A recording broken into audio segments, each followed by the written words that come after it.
parce que nous sommes hommes et femmes dans cette société et le projet est un projet commun. Et donc j'ai interpellé les hommes concernant l'égalité en héritage. Et non seulement concernant, mais en faveur de l'égalité en héritage. Donc voilà, c'est le petit dernier-né qui réunit encore une fois les artistes plasticiens et aussi des auteurs qui sont chercheurs, académiciens, universitaires. Il y a des représentants de la société civile, des journalistes et auteurs, des écrivains et poètes et des artistes plasticiens et caricaturistes. Et j'ai eu le plaisir et l'honneur d'avoir la préface de Si Ahmed El-Khamlichi. Et comme vous le voyez, l'ouvrage est en deux entrées, une en français et une en arabe. Donc j'ai invité les auteurs à écrire des textes en arabe ou en français ou en amazigh selon leur choix, le choix de la langue. Et donc j'ai eu des textes uniquement en arabe et en français. Et donc c'est un travail qui, ensemble, nous permet de construire un argumentaire qui peut être culturel, qui peut être des droits humains, qui peut être aussi au niveau de l'académisme, c'est-à-dire de l'islam, des arguments qui viennent de tous les domaines de compétences.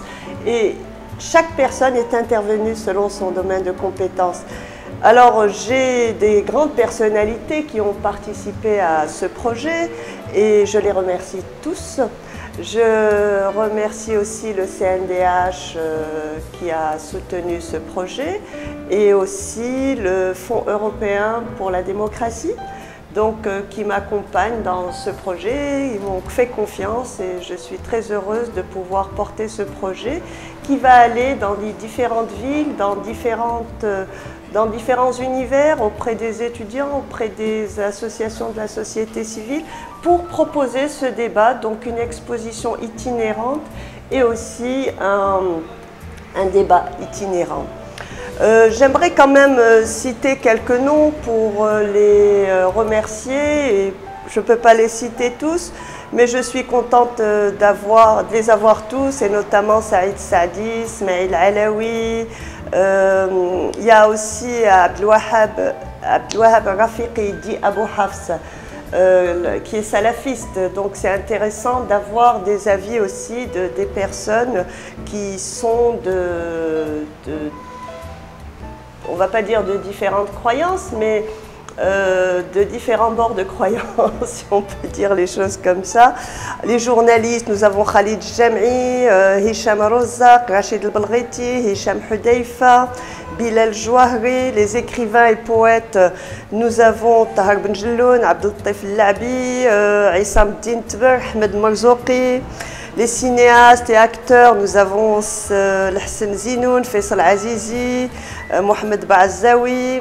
Alors l'idée, ça a été toujours qu'il y ait des personnes de différentes générations et de différentes régions du Maroc et de différents domaines de compétences. Chez les artistes aussi, je voudrais citer Feu Issa Iken. Ça a été sa dernière œuvre puisqu'il nous a quittés. Il y a aussi Mlehi, Bin Bin, Rahoul, Jafar Aqil, Ali Shraibi, Brahim Ben Kiran. Voilà, il y a des photographes, Anas Bouanani en sculpture. Ils sont nombreux, ils sont jeunes, ils sont moins jeunes, ils sont tous pour la même cause. L'égalité en héritage entre hommes et femmes. Et je les remercie vivement. Merci à vous.